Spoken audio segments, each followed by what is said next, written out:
इसके अंतर्गत कोई फंस जाए तो उसका पतन संभव है।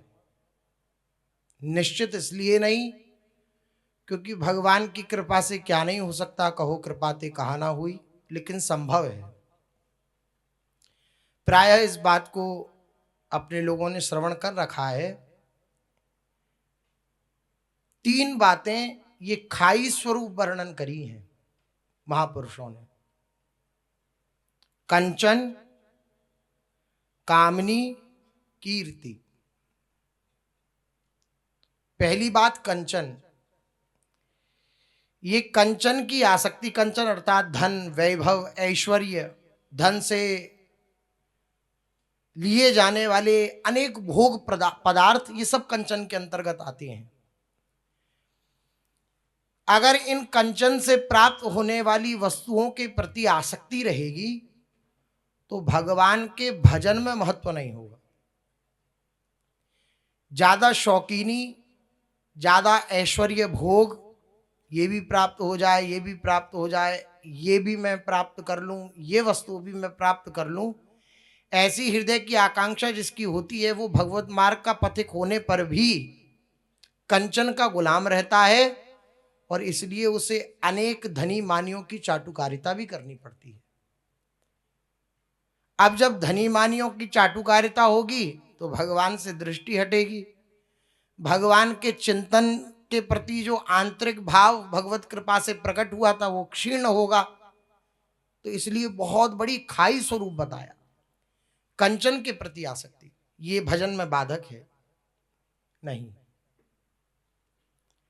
मैं धन के आश्रित नहीं हूं, मैं प्रभु के आश्रित हूं। फूटी कौड़ी नहीं है तब भी वो बादशाह है, और खूब धन वैभव है तब भी वो बादशाह है, क्योंकि उसकी बादशाहत इस संसार की वस्तु भोग पदार्थ से नहीं है, प्रभु से है।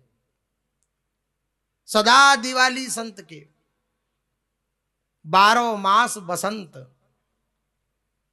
संतों के जीवन में कभी ऐसा थोड़ी होता है कि हर परिस्थिति में वो प्रभु का मंगल विधान जान करके, उनका कृपा प्रसाद जान करके आनंदित रहते हैं। ये उनकी स्थिति होती है। ऐसा नहीं होता कि म्लानमुख हो गया, आज ऐसा नहीं हुआ। तो संतों की मंडली में ये बहुत पुरानी लोकोक्ति है, उक्ति है, कभी घी घना, कभी मुट्ठी भर चना और कभी ये भी मना। लेकिन हर परिस्थिति में उनकी स्थिति एक रस रहती है। यही एक संसारी में और एक व्यवहारी में अंतर होता है। एक संसारी में और एक महात्मा में यही अंतर है कि वो संसारी व्यक्ति जो है उसका अगर जीवन में दुख प्रतीत भी हो जाए उसे कि मुझे दुख मिलने वाला है, ऐसा आभास भी हो जाए तो बिलख पड़ता है, और सुख आ जाए तो फूल पड़ता है। लेकिन भक्त जो होता है वह दुख आने पर क्लेशित नहीं होता, सुख आने पर उसके जीवन में फूलन नहीं होती।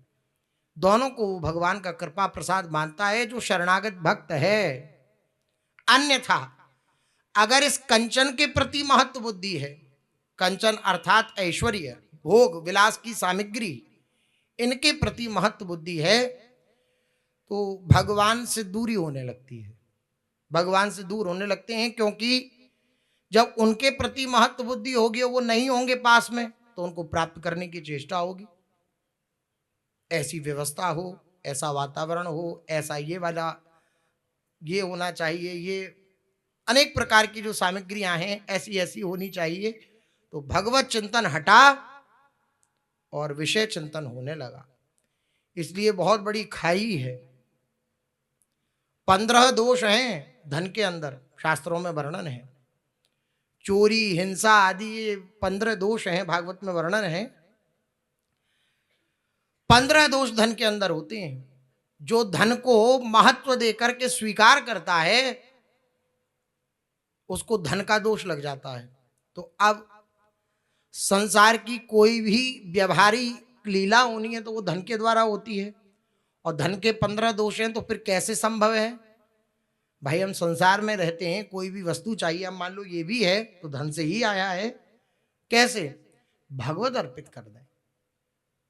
कोई भी सामग्री आई है या कोई भी धन कुछ भी आया है, उसको पहले प्रभु के अर्पित करना, फिर प्रसाद स्वरूप से ग्रहण करके उसको अपने कार्य में लेना। तो क्या होगा, इससे क्या लाभ होगा? धन का दोष समाप्त हो जाएगा। अच्छा, अब भगवान को अर्पण क्या की जाती है वस्तु? जो शास्त्र सम्मत हो।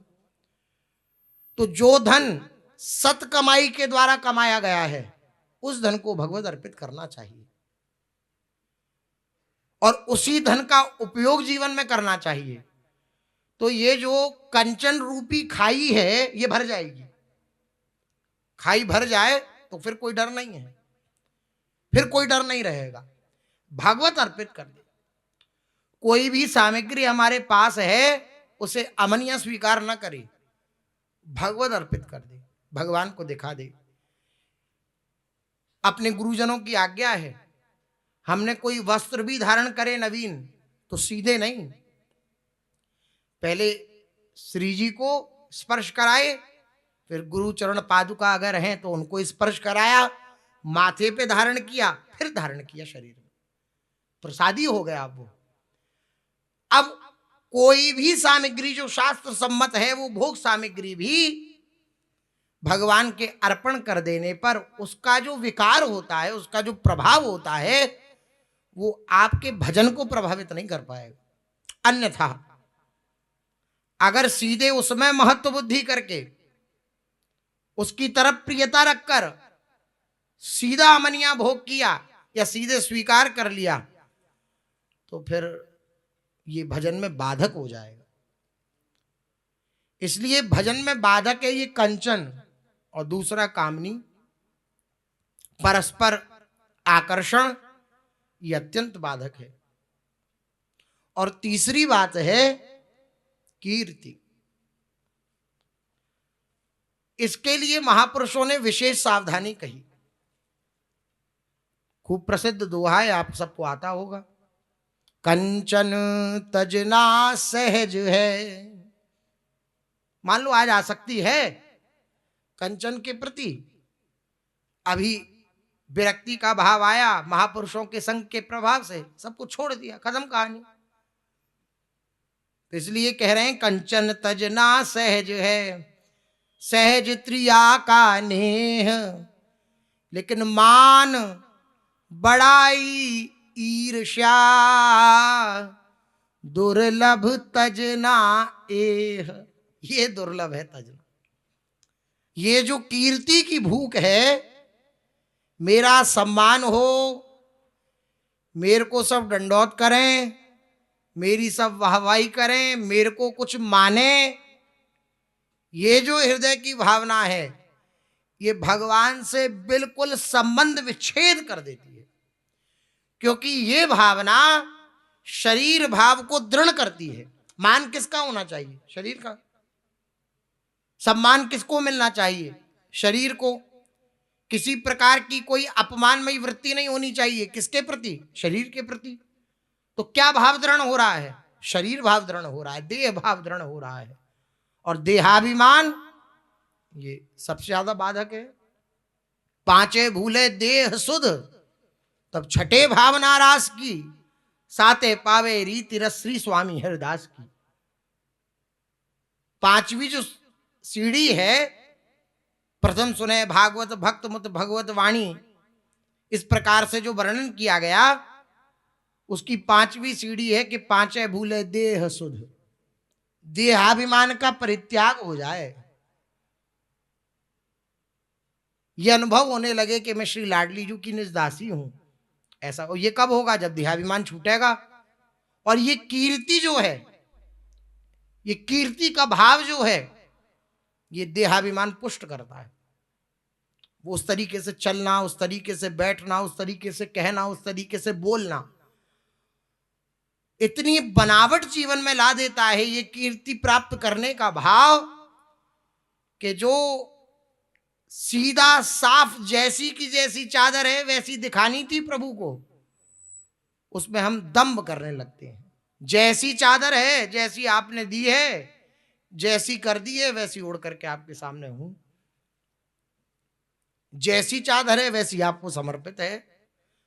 लेकिन हम जैसे हैं, चाहे अच्छे या बुरे, वैसा का वैसा ये कीर्ति का भाव हमें प्रभु के सामने दिखाने नहीं देता।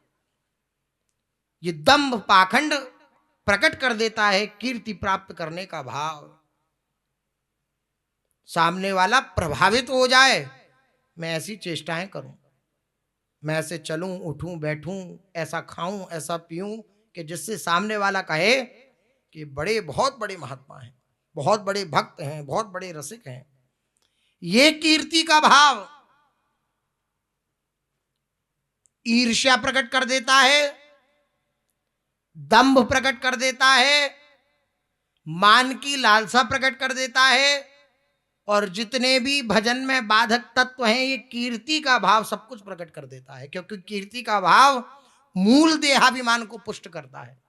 इसलिए सबसे कठिन बात है ईर्ष्या का परित्याग कर देना, ईर्ष्यालु ना होना। और ये ईर्ष्या का भाव ऐसा प्रगाढ़ता के साथ हृदय में बैठ जाता है कि छूटे छुटाए नहीं छूटता। इसका क्या उपाय है फिर? अगर हमारी किसी के प्रति, पहली बात तो जब आपको ईर्ष्या होगी तो आपको ये अनुभव में नहीं आने देगी वृत्ति अभिमान की कि मैं अमुक से ईर्ष्या करता हूं। बहुत सावधान साधक हुए, शरणागत हुए, तो आपके हृदय में आपकी कमी दिखेगी कि यार मैं इसके प्रति ईर्ष्या का भाव क्यों रखता हूं। फिर उसका सुधार होना संभव है। फिर उसका सुधार क्या है? उसका सुधार है केवल और केवल भगवत बुद्धि, और कोई सुधार नहीं है। उसके अंदर गुणों का दर्शन करना, यह भी सुधार नहीं होता इस बात से, क्योंकि जहां गुण देखेंगे वहां कुछ दिन में दोष दिखने लगेंगे।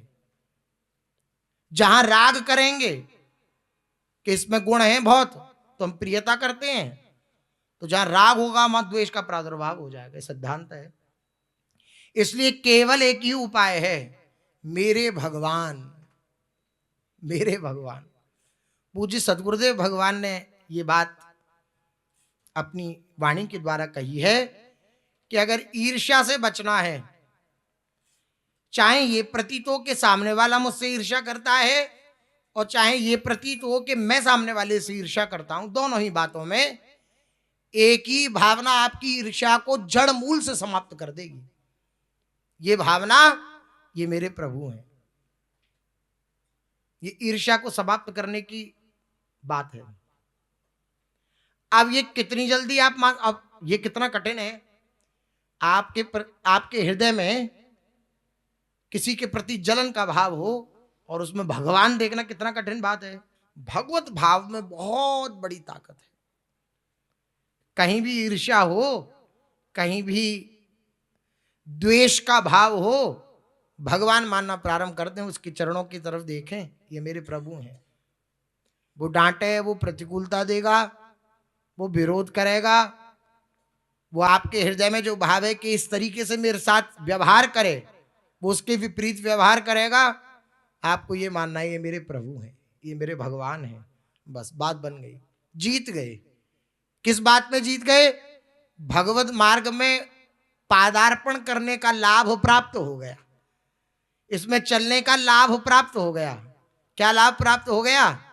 कि जो मेरी निष्ठा थी गुरुजनों के द्वारा दी हुई कि सर्वत्र अपने राधा वल्लभ लाल का दर्शन करो, उसमें मैं उत्तीर्ण हो रहा हूं। तो ये उत्साह देगा फिर आपको भगवत भाव। अन्यथा जिसका हृदय संकीर्ण है, जो दूसरे की श्री, कीर्ति, संपत्ति या शांति, आदमी केवल इसी बात से नहीं जलता कि इसके पास धन वैभव है या बहुत सारा ऐश्वर्य है, इस बात से भी जलता है ये इतना शांत क्यों है। अब देखो, महापुरुष जन क्या किसी का कभी कोई गलत अकल्याणमयी लीला करते हैं किसी के प्रति? नहीं करते। शांत चित्त अपने प्रभु के स्मरण में रहते हैं। लेकिन महापुरुषों के प्रति भी विपरीत लीला करता है संसार। क्यों करता है? खुद तो शांत हो नहीं पाया। जो शांत हैं, जो शांत स्वरूप में स्थित हैं, उनकी शांति को देख करके उसके हृदय में जलन हो रही है कि जब हम शांत नहीं, ये कैसे हो सकता है। तो फिर उसकी निंदा करना प्रारंभ कर देते हैं। उन उपासकों की, उन महापुरुषों की वे विरोध भाव, ईर्ष्या रखने वाले जन निंदा प्रारंभ कर देते हैं। तो किसी की श्री को देख के, अच्छा ये क्या अनुभव कराती है ये बात? ये हृदय की संकीर्णता का अनुभव कराती है कि हमारा हृदय कितना संकीर्ण है। किसी की श्री को देख के, किसी की कीर्ति को देखकर, किसी की संपत्ति को देखकर, किसी की शांति को देखकर, किसी की उन्नति को देखकर जो सदा जलता रहता है, जो दूसरों की हानि में आनंद लाभ करता है। किसी की हानि हो गई तो उसको सुख मिल रहा है। बड़ी कपट भरी लीला है। सामने वो ऐसा प्रदर्शित करेगा कि वो बड़ा दुखी है आपके दुख में, लेकिन वो उसका हृदय नाच रहा है कि अच्छा हुआ, ऐसा ही होना चाहिए था इसके साथ। सामने वाले की हानि हुई तो दृश्य तो ऐसा ही दिखलाएगा वो सामने कि अरे बहुत बुरा हुआ, आपके संग ऐसा नहीं होना चाहिए था, लेकिन अंतःकरण नाचेगा अच्छा हुआ, ऐसा ही होना चाहिए था इसके साथ। ये स्थिति होती है चित्त की। ये क्या है? ये दर्शाता है कि हमारा हृदय कितना संकीर्ण है, कितना छोटा है। जो भक्त का हृदय उदार होता है वो उदारता क्यों? नाम जप की कमी। श्री हरिवंश नाम है जहां तहां तहां उदारता, सकामता तहां नहीं, कृपालुता विषय की। उसके जीवन में कृपालुता होती है, संकीर्ण नहीं होता उसका हृदय, कृपालु होता है, दयालु होता है, दयावान होता है वह। सकामता तहां नहीं, उसकी कामना नहीं होती कि अमुक व्यक्ति मेरे प्रति ऐसा व्यवहार करे ही नहीं। वह ना तो कभी परमार्थ पर पद अग्रसर हो सकता है, जो ऐसी ईर्ष्या रखता है किसी से, वो कभी परमार्थ के पद पर अग्रसर नहीं हो सकता, बढ़ नहीं सकता। और ना कभी असली सुख का ही मुंह देख सकता है। असली सुख क्या होता है इसका दर्शन वो कभी नहीं कर सकता। जो ईर्ष्यालु है, जो दूसरों से ईर्ष्या रखता है, जो दूसरों की निंदा करता है, जो दूसरों का विरोध करता है, जो दूसरों के प्रति हृदय में विरोध भाव रखता है, वो कभी असली सुख का अनुभव नहीं कर पाएगा। अतएव हृदय के इन क्षुद्र और नीच विचारों का त्याग करके महापुरुषों ने कैसे कैसे शब्दों से इस हृदय की मलिनता को संबोधित किया है कि हृदय पे चोट पड़े और हमारे हृदय में पश्चाताप की अग्नि प्रज्वलित हो, और उस पश्चाताप की अग्नि में ये समस्त दोष जो हैं वे जलकर भस्म हो जाएं। इसलिए महापुरुष जन ये कठोर शब्द कहते हैं कि ये नीच विचारों का त्याग करके हृदय को विशाल बनाओ, संकीर्ण मत बनाओ। दूसरों की उन्नति में ही अपनी उन्नति समझो, दूसरों के मंगल में ही अपना मंगल समझो, दूसरों की संपत्ति में ही अपनी संपत्ति समझकर प्रसन्न होते रहो, एवं सदा सच्चे हृदय से यही चाहो कि संसार के सभी जीव सच्ची श्री, सच्ची कीर्ति, सच्ची संपत्ति, सच्ची उन्नति और सुख शांति को प्राप्त करें। हृदय की भावना रखो। पहले स्कूल में, विद्यालय में पढ़ाया जाता था श्लोक सुबह सुबह, सर्वे भवन्तु सुखिनः, सर्वे सन्तु निरामयाः, सर्वे भद्राणि पश्यन्तु मा कश्चित् दुर्भाग् भवेत्। सब सुखी हों, सब प्रसन्न हों, सब आनंदित हों, किसी को किसी प्रकार का कोई कष्ट रोग आदि ना हो, सब सुखी हों, सबके प्रति भावना होती। ये है सच्चा धर्म। इसको जब स्वीकार किया जाएगा तो भजन में उत्तरोत्तर उन्नति होगी। और ये सब अगर दोष हृदय में कहीं ना कहीं किसी ना किसी कोने में बने रहे तो बाधा उत्पन्न होती रहेगी भगवत मार्ग में, और हम आगे नहीं बढ़ पाएंगे। इसलिए प्रभु से प्रार्थना करें और इस उपाय को धारण करें कि अगर कहीं भी ईर्ष्या हो तो हम भगवत भाव करने का प्रयास करें। ये मेरे प्रभु हैं, ये मेरे भगवान, उनके चरणों में। मन कहेगा नहीं नहीं भगवान नहीं हो सकते ये, तब भी मन से कहना नहीं नहीं हो सकते हैं, और हैं। जब कुछ नहीं था तो श्री कृष्ण थे, जब कुछ नहीं रहेगा तो श्री कृष्ण रहेंगे, तो बीच में जो कुछ है वो कौन है? श्री कृष्ण है। ऐसे करके मन को फिर वो बार बार चढ़ेगा नहीं नहीं ऐसा नहीं है। तब यही युद्ध आपस में चलता रहता है। मन और अपना विजय अपनी होगी, क्योंकि अपने साथ नाम है, भगवान नाम है, गुरुदेव हैं, आचार्य हैं, श्री जी हैं, ठाकुर जी हैं। विजय अपनी ही होगी। वो बीच बीच में अगर विजय को प्राप्त हो रहा है मन, तो ऐसा मत मानिए कि वो विजय को प्राप्त होता ही रहेगा। कभी कभी व्यक्ति को खूब ऊंचे पेड़ पर चढ़ाकर तब गिराया जाता है।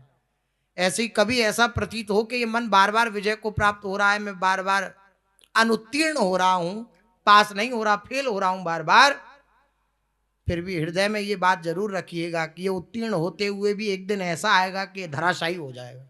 क्योंकि हमारे साथ गुरुदेव हैं, हमारे साथ श्री जी हैं, उत्तीर्ण पास तो हम ही होंगे।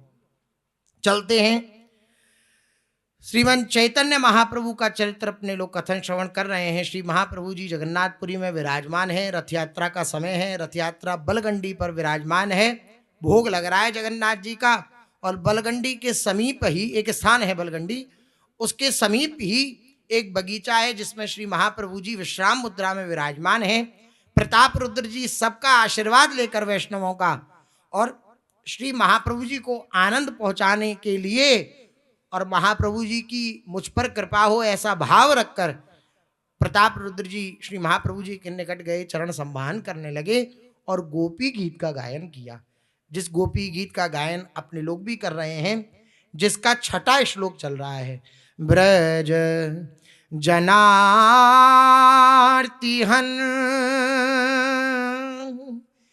वीर योषिताम निज जनस्मय ध्वंसन स्मित भज सखे भावात किंकरी स्मनो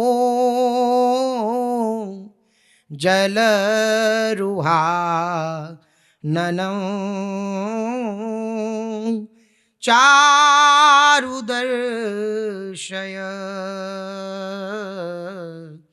जल रुहाननं चारुदर्शय।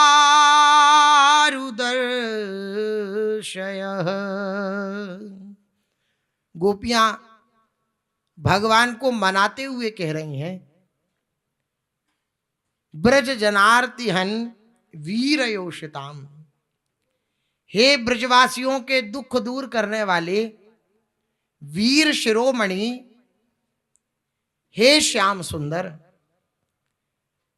आपकी मंद मंद मुस्कान की एक एक उज्जवल रेखा ही आपके प्रेमी जनों के सारे मान मद को चूर चूर कर देने के लिए पर्याप्त है। भाव क्या है, पूर्व में विस्तार से इसका श्रवण किया था अपने जनों ने।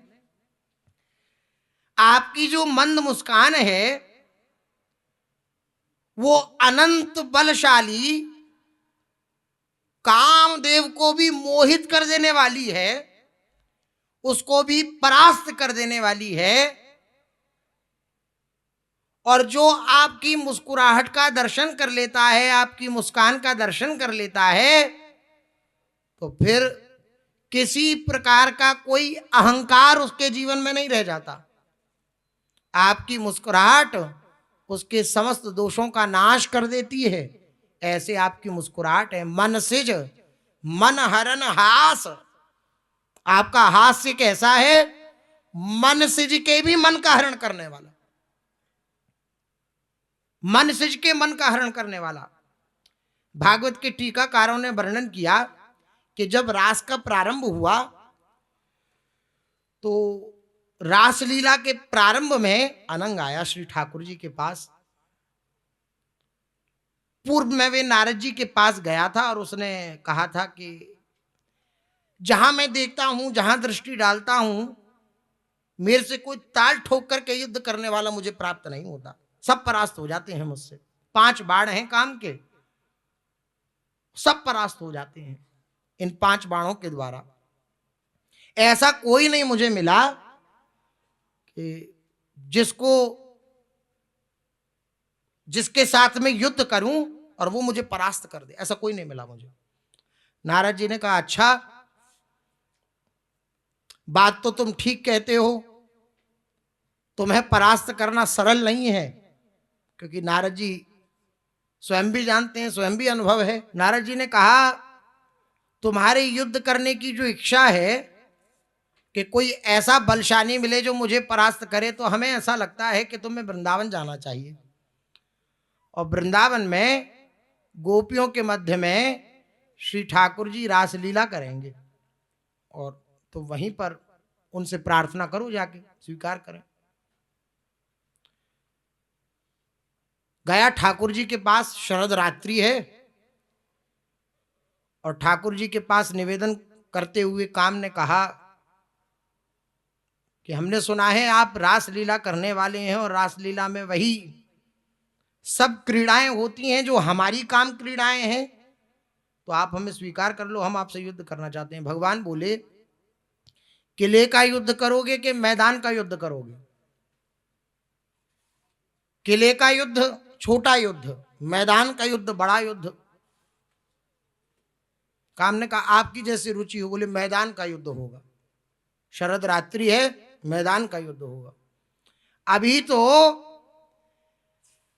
रास में प्रकट होने वाले उस विलास का पूर्ण रूपेण दर्शन ही नहीं हुआ था, केवल ठाकुर जी थोड़े से मुस्कुराए, अपनी बंक दृष्टि से कटाक्ष किया, वो काम मूर्छित हो गए।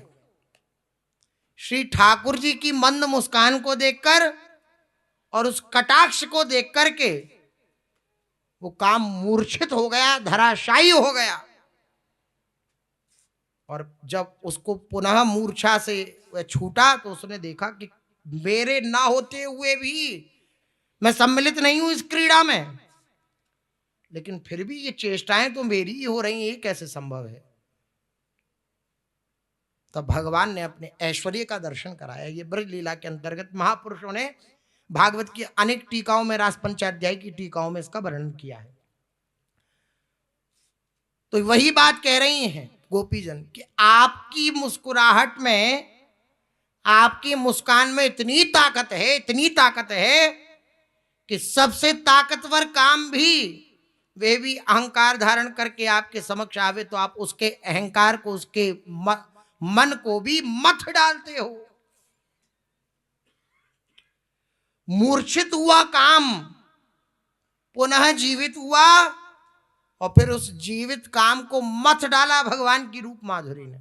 देखिए गोपी गीत के बाद का श्लोक है, तासाम आविर्भुच्छौरी स्मयमान मुखाम्बुज पीतांबरधर सृगवी साक्षान मनमथ मनमथ।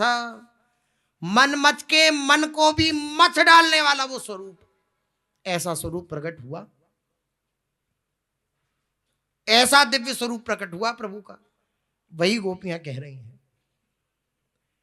कि आप इतने विशाल काम के मद को भी चूर कर सकते हैं, तो आपके हृदय में ऐसा आएगा कि गोपियां जो हैं ये सौभग मद से ग्रसित हो गई। तासाम सौभग मदम वीक्षमानम च केशव, तो प्रसमाय प्रसादाय तत्रैवांतरधीयत। आपने विचार किया है कि इनके अंदर सौभग मद जागृत हो गया है, तो प्रभु आपकी वो मुस्कुराहट, आपकी वो मुस्कान समस्त मदों को चूर करने के लिए सामर्थ्यवान है। आप मुस्कुरा दीजिए। पूज्य सद्गुरुदेव भगवान के वचन। बुद्धि की अटकलों से कोई माया पर विजय प्राप्त नहीं कर सकता। श्री प्यारी जू की पायलों की झनकार और श्री ठाकुर जी की मंद मुस्कान यही माया पर विजय प्राप्त कराती है। माया पर विजय प्राप्त करने का अर्थ क्या है? अस्तित्व का समर्पण, अहम का समर्पण, अहंकार का नाश हो जाना। उसी अहंकार के नाश होने का यही उपाय गोपियां बतला रही हैं। निज जनस्मय ध्वंसनस्मित। हे प्यारे, अगर आपके हृदय में ये भाव है कि ये मानवती हैं, अभिमान है इनके अंदर, तो इसकी औषधि भी आप ही के पास है। इसकी औषधि क्या है? आपकी मुस्कुराहट। आप मुस्कुरा दो। आप मुस्कुरा दोगे तो हृदय के जितने भी कलुष हैं वो समाप्त हो जाएंगे। इसलिए प्यारे कृपा करो, भज सखे भवत किंकरिस मनो। आपकी प्रतिज्ञा है, ये यथावाम प्रपद्यन्ते तांस तथैव भजाम्य हम। आपकी प्रतिज्ञा है कि नहीं है? जब आपकी ये प्रतिज्ञा है तो हम आपकी दासी हैं और हम आपका भजन कर रही हैं, अर्थात आपका स्मरण कर रही हैं, आपको पुकार रही हैं। तो प्यारे, आप भी भज सके, आप भी हमारा भजन करो, आप भी आओ, हमारी आकांक्षाओं की पूर्ति करो, हमारे हृदय में जो लालसा है उसकी पूर्ति करो। हमारे प्यारे सखा, हम तुमसे प्रार्थना करती हैं, हमसे रूठो मत, क्योंकि आप रूठते हो तो फिर इस जीवन में कुछ भी अच्छा प्रतीत नहीं होता, हमें कुछ भी अच्छा नहीं लगता। जिसका जीवन भगवान होते हैं उसी को ही अनुभव हो सकता है। जिनके लिए जीवन है वही दृष्टिगोचर नहीं हुए, उन्हीं के प्रेम का अनुभव नहीं हुआ। तो कोई दृढ़ निश्चयी जो भगवत प्राप्ति के प्रति दृढ़ लालसा युक्त है, उसके हृदय में जो पीड़ा होती है, उस पीड़ा को कोई वैसी ही स्थिति वाला जान सकता है और कोई नहीं जान सकता। यही बात कह रहे हैं गोपिया, प्यारे आप रूठ जाते हो तो हृदय की बेचैनी बढ़ जाती है, इसलिए प्यारे आप रूठो मत। हे सखे, हे सखा, आप हमसे रूठो मत। क्या करो फिर? रूठे नहीं तो क्या करें? तुम अभिमानी नहीं हो, प्रेम करो। आपके प्रेम में इतनी सामर्थ्य, हमारा अहंकार चूर चूर हो जाएगा। और तुम तो जानते ही हो प्यारे, अब पहले जिस भाव के कारण श्री भगवान अंतर्ध्यान हुए, वो गोपियों का भाव था कि हमारी जैसी सौभाग्यशालिनी इस त्रिभुवन में कोई स्त्री नहीं होगी। जो श्री कृष्ण हमारे निकट रहकर हमें दिव्य रस प्रवाह का वितरण कर रहे हैं, हमसे बड़ी सौभाग्यशालिनी कौन हो? इसलिए ठाकुर जी अंतर्ध्यान हो गए श्री किशोर जी को लेकर। अब क्या कह रही हैं? अब बात बदल गई। अब ये भाव आया, भज सके भवत किंकरी स्मनो, हम आपकी दासी हैं। दासी कौन है? दास का स्वरूप क्या है? जो अपना समस्त अस्तित्व स्वामी पर समर्पित कर दे। हम आपकी दासी हैं, बिना मोल की दासी हैं। पीछे भी कह चुकी हैं गोपियां, अशुल्क दासिका, हम आपकी अशुल्क दासिका हैं, बिना वेतन की, कुछ चाहिए नहीं आपसे। हे प्यारे, हम तो आपकी दासी हैं और आपकी दासी होने के कारण आपके चरणों पर न्यौछावर हैं, अर्थात हमारा जीवन सर्वस्व आपके चरण है। अगर वह चरण हमसे विलग रहेंगे, हमसे दूर रहेंगे, तो दास का जीवन तो स्वामी के चरण ही होते हैं। दास का सर्वस्व तो स्वामी के चरण ही होते हैं। अगर वही चरण जो हमारे सर्वस्व हैं वो हमसे दूर रहेंगे, तो आप बताइए हम दासियों का जीवन क्या होगा। इसलिए प्यारे, आप हम पर कृपा करो और जिन चरणों के ऊपर हम न्यौछावर हैं, जिन चरणों की दास्ता हमने स्वीकार कर रखी है, हम अबलाओं को अपना वे परम सुंदर सांवला सांवला चरण कमल और वो सांवला सांवला मुख कमल हमें दर्शन करा दो। जल रुहाननम चारु दर्शय, चारु माने सुंदर, वे चारु सुंदर मुख कमल आपका जो है, वे सांवला सांवला, उसका दर्शन हमें करा दो। अब अगले श्लोक में गोपियां स्मरण दिला रही हैं प्रभु के बाने का। आपकी प्रतिज्ञा क्या है? गोपियां कह रही हैं, प्रणत देहि नाम पाप कर्षणं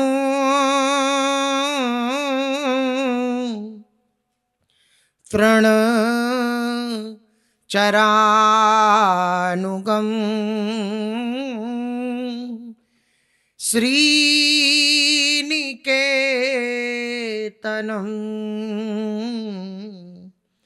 फणी फणार्पितं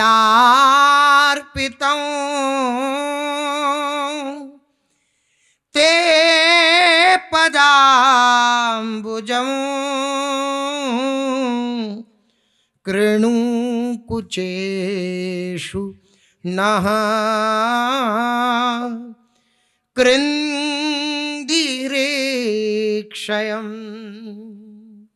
गोपियां कह रही हैं, हे प्यारे, जिन चरणों की हम दासी हैं, जिन चरणों को हमने अपना सर्वस्व मान रखा है, वे चरण कमलों की महिमा क्या है?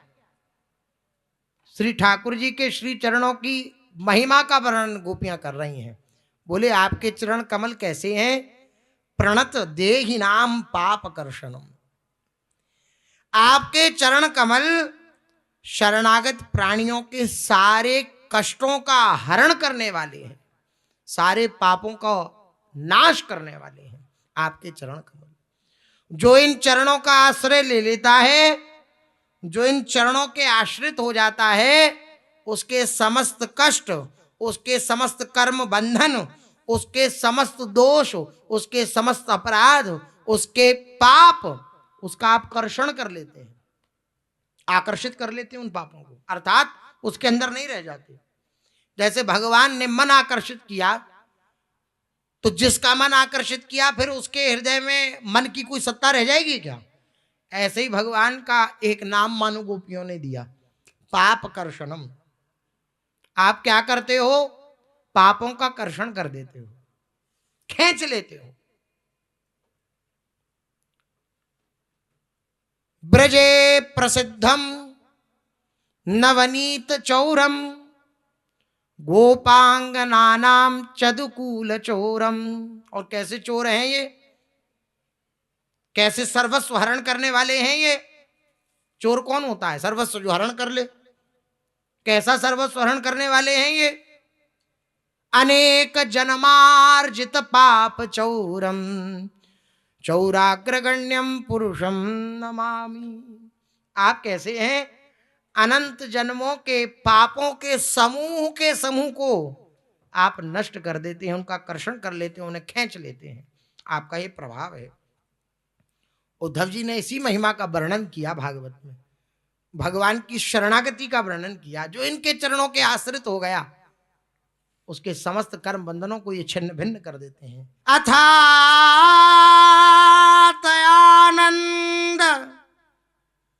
दुघम पदाम्बुजम हंसाश्रयेरन नरविंदलोचना सुखम नु विश्वेश्वर योग कर्म त्वन्माययामि विहता नमानिनीनः। हे पद्मलोचन, पद्मलोचन समझते हैं? कमल जैसे नेत्र वाले। पद्म माने कमल और लोचन माने नेत्र। जिनके नेत्र कमल के सदृश हैं, ऐसे पद्मलोचन आप विश्वेश्वर हैं, विश्व के ईश्वर हैं आप। उद्धव जी कह रहे हैं आपके ही द्वारा सारे संसार का नियमन होता है। इसी से सारा सार विचार में चतुर मनुष्य आपके आनंद वर्षी चरण कमलों की शरण लेते हैं। कौन शरण लेते हैं? सारा सार विचार में चतुर मनुष्य, जिनकी बुद्धि क्या सही है क्या गलत है ऐसा निश्चय करने में परिशुद्ध हो गई है। ऐसी सुबुद्धि भजन के प्रताप से, राम ही भजेते चतुर नर, ऐसे चतुर जन जो सारा सार का विवेक जानते हैं कि क्या सार वस्तु है क्या असार वस्तु है, इस विचार में जो परम चतुर हैं, ऐसे मनुष्य जान चुके हैं कि आपके चरण कमल ही समस्त आनंदों को प्रदान करने वाले हैं। तो ऐसे जो बुद्धिमान हैं, ऐसे जो चतुर हैं, ये चतुरता कहां से प्राप्त होती है? भजन से और सत्संग से। संसार के भोगों को प्राप्त करने में जो लगे पड़े हैं दिन रात और अपने को बहुत चतुर मानते हैं, जो आसार वस्तुओं को ही ग्रहण करने के लिए निरंतर तत्पर हैं कि ये मिल जाए, ये मिल जाए, ये मिल जाए, भोगों के आकर्षण में ही निरंतर लगे रहे, वो अपने आप को खूब चतुर भले ही समझें, लेकिन वो महामूर्ख हैं। बच्चों के पास वो होते हैं खेल बैंक के नोट। अब कोई व्यक्ति जावे और जाकर के जो उनके पास गड्डी रखी है उन्हें ले जाकर के खूब बटोर करके तिजोरी में धर आए, तो आप क्या कहोगे? उन्हें अच्छा कहोगे, बुरा कहोगे, मूर्ख कहोगे कि बुद्धिमान कहोगे? मूर्ख कहोगे कि भाई बच्चों के खेलने वाले खेल बैंक के नोट तुम तिजोरी में धर दिए, उन्हें खेलने दो, उनके खेलने के लिए हैं। ऐसे ही संसार के भोगों को अपना आनंद समझने वाले, अपने सुख समझने वाले लोग जो संसार के भोगों को प्राप्त करने के लिए ही दिन रात तत्पर बने रहते हैं कि ये मिल जाए, ये प्राप्त हो जाए, ऐसा प्राप्त हो जाए, ये प्राप्त हो जाए, जो लगे रहते हैं, वो जाने अपने को बड़ा चतुर भले ही, लेकिन वो इकट्ठा वैसे ही कर रहे हैं जैसे कोई बच्चों के खेलने की वस्तुएं इकट्ठा करे, ऐसे ही वो उन वस्तुओं को इकट्ठा कर रहे हैं। चतुर कौन है? राम ही भजन से चतुर नर, जो भगवान का भजन करता है और जो सत्संग करता है। सत्संग का श्रवण करके अपनी बुद्धि को इतना तीक्ष्ण कर लिया कि जान गया कि क्या सार है और क्या असार है। तो सार सार को गई रहे हो थोता दे उड़ाए, असार वस्तु को ग्रहण न करना, सार वस्तु को ग्रहण करना, यही हंस स्वरूप साधक का लक्षण है। साधकों की भी श्रेणियां हैं, शास्त्रों में वर्णन है। तो हंस स्वरूप साधक का जो लक्षण बताया वो ये बतलाया कि जो सार वस्तु है उसको ग्रहण करे, असार वस्तु का परित्याग कर दे। तो जो आपके चरणों का आश्रय लेते हैं, मानो उन्होंने सार वस्तु को जान लिया, और वही सबसे बड़े चतुर हैं। हंसा, वे हंस हैं। आपके ही द्वारा सारे संसार का नियमन होता है, इसी से सारा सार विचार में चतुर मनुष्य आपके आनंद वर्षी, आनंद का वर्षण करने वाले आपके श्री चरण कमलों की शरण लेते हैं। और इसका प्रभाव क्या होता है? जिस सिद्धि को प्राप्त करने के लिए अनंत अनंत जन्म लग जाते हैं, भगवत सिद्धि अर्थात भगवान की प्राप्ति के में अनंत अनंत जन्म लग जाते हैं, आपके चरण कमलों का आश्रय ग्रहण करने पर वे सिद्धि अनायास प्राप्त हो जाती है। आयास प्रयास नहीं करना पड़ता उसके लिए, केवल आपके चरणों का आश्रय। आपकी माया उन चरणाश्रितों का कुछ नहीं बिगाड़ सकती। त्वन मायायामी विहता न मानी न। आपकी माया उन चरणाश्रितों का, उन चरणों का आश्रय ग्रहण करने वालों को कुछ नहीं बिगाड़ सकती। क्यों? क्यों नहीं बिगाड़ सकती? क्योंकि उन उपासकों को जिन्होंने आपके चरणों का आश्रय ग्रहण किया है, उन्हें योग साधन कर्मानुष्ठान का अभिमान नहीं होता। कोई भी कर्म बन जाता है सत्कर्म, तो जो चरणाश्रित उपासक है वो ऐसा थोड़ी सोचता है कि मेरे द्वारा बना, नहीं, प्रभु की कृपा, श्री जी की कृपा, ऐसा मानता है। तो उसके द्वारा कोई भी सत्कर्म उसे बांधने वाले नहीं होते, सत्कर्म भी बांधने वाले हैं। इसलिए शुभ अशुभ दुर्ग विध्वंसित बल तब जयति जयति जग उच्चर है। शुभ कर्म भी बांधते हैं। शुभ कर्म स्वर्ण की जंजीर है, पाप कर्म लोहे की जंजीर है, बांधने वाले दोनों ही हैं।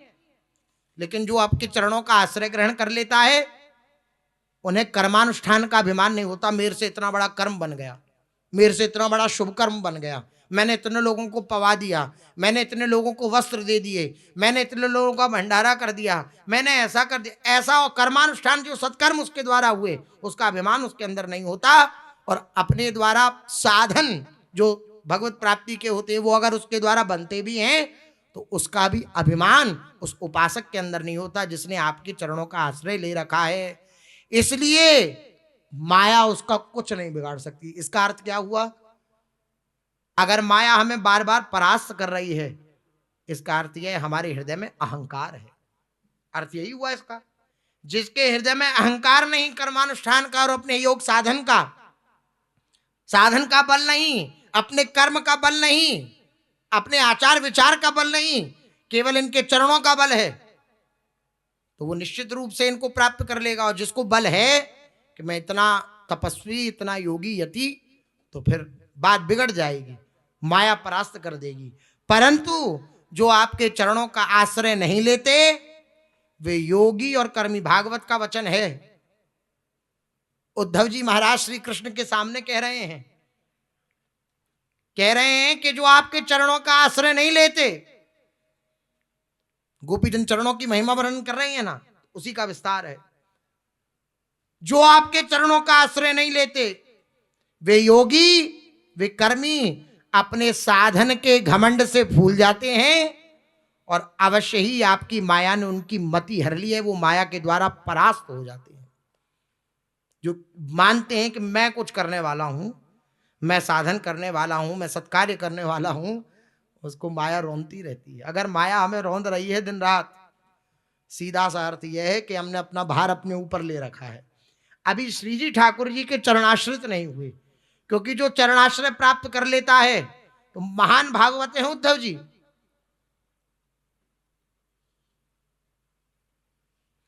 महान भागवत श्री उद्धव जी के द्वारा यह बात वर्णित है, वही कह रहे हैं।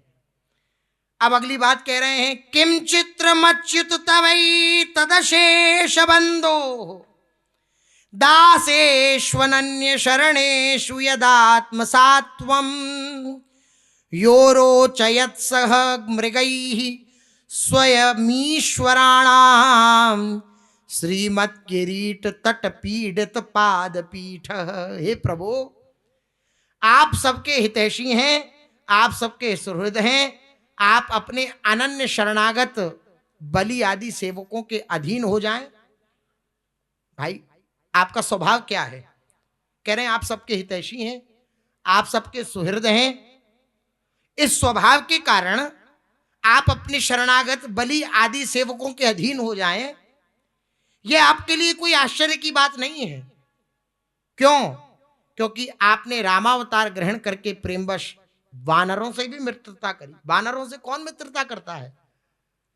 लेकिन आपका स्वभाव ऐसा हितैषी और ऐसा सुहृद है स्वभाव है कि आप बलि से शरणागत जानकर उससे प्रीति का निर्वाह करें, ये तो बात कोई आश्चर्य की नहीं है।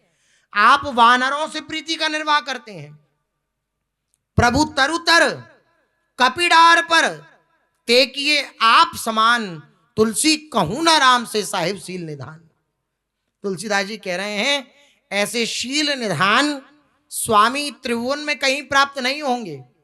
कैसे शील निधान? बोले कैसी स्थिति वानरों को प्रदान कर दी। स्वामी को उच्च आसन पर बैठना चाहिए, सेवक को नीचे आसन पर बैठना चाहिए, ये नियम है। लेकिन देखो, प्रभु तरुतर और कपीडार पर, प्रभु तो वृक्ष के ओट पर नीचे बैठे हुए हैं और जितने भी बानर हैं जो प्रभु के चरणाश्रित हैं वो डार पर बैठे हुए। ते किए आप समान, अपने समान बना दिया उन्हें प्रभु ने। अर्थात ये संकोच नहीं कि मेरे में तुम में कोई भेद है, ये संकोच नहीं रखा बीच में, अपने समान बना दिया। ऐसा ये मित्रता का निर्वाह करने वाले हैं। यद्यपि ब्रह्मा आदि लोकेश्वर गण भी अपने दिव्य किरीटों के द्वारा आपके चरण कमल रखने की चौकी पर अपने माथे को रगड़ते रहते हैं, फिर भी आप अपने चरणाश्रित जनों से इतना प्यार करते हैं कि इस त्रिभुवन में कोई भी आपके समान प्यार देने वाला उन चरणाश्रितों को नहीं है। इसलिए गोपीजन कह रही हैं कि आप थोड़ा विचार करिए, थोड़ा अपने स्वभाव पर, अपनी सुहृदता पर विचार करिए कि आपके जो चरण कमल हैं वो आपके चरण कमलों के शरणागत जो हो जाता है उनके समस्त कष्टों का हरण करने वाले हैं। और हम आपकी दासी हैं और आपके चरणों का ही हमने आश्रय ले रखा है, तो क्या आपको हमारे कष्टों का हरण नहीं करना चाहिए? गोपियों ने ये भाव यहाँ एक पंक्ति में प्रणत देहि नाम पाप कर्षणम इसमें वर्णन किया। शेष चर्चा आगे। श्री राधा वल्लभ लाल की